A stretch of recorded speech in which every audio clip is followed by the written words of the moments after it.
La Saint-Valentin s'approche et vous voulez faire une belle carte de vos mains à vos proches. Je m'appelle Cynthia et je vous parle d'aquarelle. Et aujourd'hui, je vais vous montrer comment faire ce petit exercice-là, qui est un exercice d'aquarelle où il y a vraiment des apprentissages qui sont faits, puis en même temps, regardez le beau fini que ça fait pour une carte de Saint-Valentin. Donc, vous pourriez faire ça. Donc, suivez-moi. Donc, on voit qu'on va commencer l'exercice dans mon petit cahier, mais ça peut être une carte en faisant, en tapant de chaque côté pour faire un rebord. Puis là, c'était aussi pour tenir mon petit cahier pour que ça se fasse, ça soit plus facile à faire. C'est pas une étape obligatoire, mais ça peut faire un beau fini.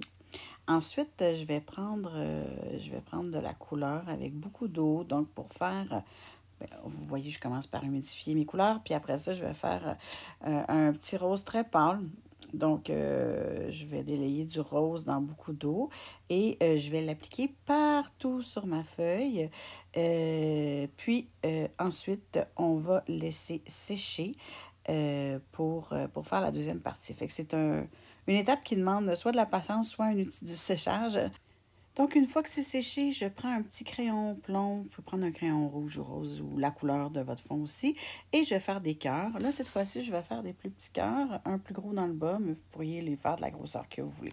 Et là, ce qu'on va faire, c'est qu'on va venir mettre un peu plus de couleur dans notre rose, ou la couleur que vous avez, pour ajouter un petit peu d'intensité. Et on va faire le tour des cœurs. Donc, on peint à l'extérieur des cœurs et le petit cœur demeure plus pâle dans le centre, le gros cœur, peu importe. Et je fais ça pour toute ma page.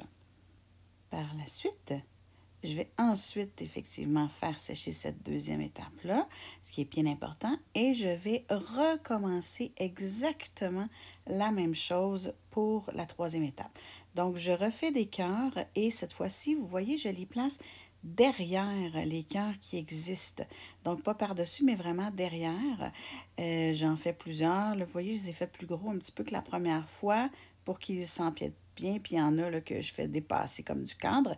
Et je refais la même expérience. Donc, je refoncis mon rose et je fais le tour encore à la fois des nouveaux cœurs que je viens de faire et à la fois des premiers cœurs que j'ai fait. Donc, le petit cœur qui était rose pâle pâle, là, qui a l'air blanc à côté du reste, il est vraiment en façade. Et ensuite, le deuxième teinte de rose est comme en deuxième étage. Je ne sais pas trop comment l'expliquer. Et vous voyez, je fais ça pour toute la page en faisant le tour des deux séries de cœurs que j'ai fait. Et encore une fois, on finit l'exercice avec cette teinte-là. Idéalement, on essaie de faire plus de quantité de rose que j'ai faite au départ. Mais là, j'ai été chanceuse. J'ai été capable de reproduire pas mal la même teinte de rose quand je suis retournée.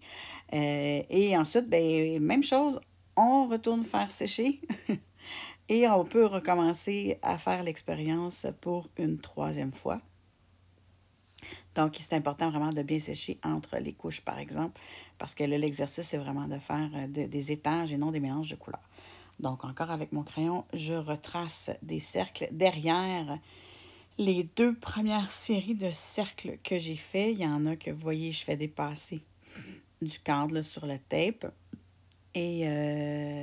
Et c'est ça, je fais les cercles derrière. Et ensuite, je vais remélanger un nouveau rose, le même rose, mais encore plus foncé avec plus de pigments. Cette fois-ci, je vais le chercher directement. Vous voyez, je ne vais pas dans mon lavis, je vais le chercher directement dans la peinture. Là. Et je fais le tour de tous les cœurs qui sont sur ma page. Donc, ceux du premier niveau, ceux du deuxième niveau, ceux du troisième niveau. Voyez à quel point ça donne de la profondeur au dessin. On a vraiment l'impression qu'il y a vraiment plusieurs étages de cœur sur notre feuille. Puis c'est vraiment une illusion là, que vous avez fait avec cet exercice-là. Là, je l'ai fait avec les cœurs, là, mais vous pourriez le faire avec toutes sortes de choses. C'est juste que là, c'est une thématique de Saint-Valentin, mais on pourrait faire le même type d'exercice avec des cercles, avec n'importe quelle forme, là, avec des boules de Noël, avec toutes sortes de formes. Là, c'est avec des cœurs, ça va être très joli, mais ça peut se faire avec n'importe quoi. On pourrait aussi décider de faire un petit contour noir à la fin de l'exercice. Et là, pour dernière étape, on enlève le tape tout autour de notre activité qu'on vient de faire. Donc, c'est ça le résultat que vous avez en ayant fait ça. Moi, je l'ai fait dans mon petit carnet, je l'ai daté, mais vous pourriez le faire simplement sur une carte. Donc, je m'appelle Cynthia et n'hésitez pas à aller me suivre sur mes différentes plateformes. Vous pouvez aller voir mes liens dans ma bio. Merci, bonne journée.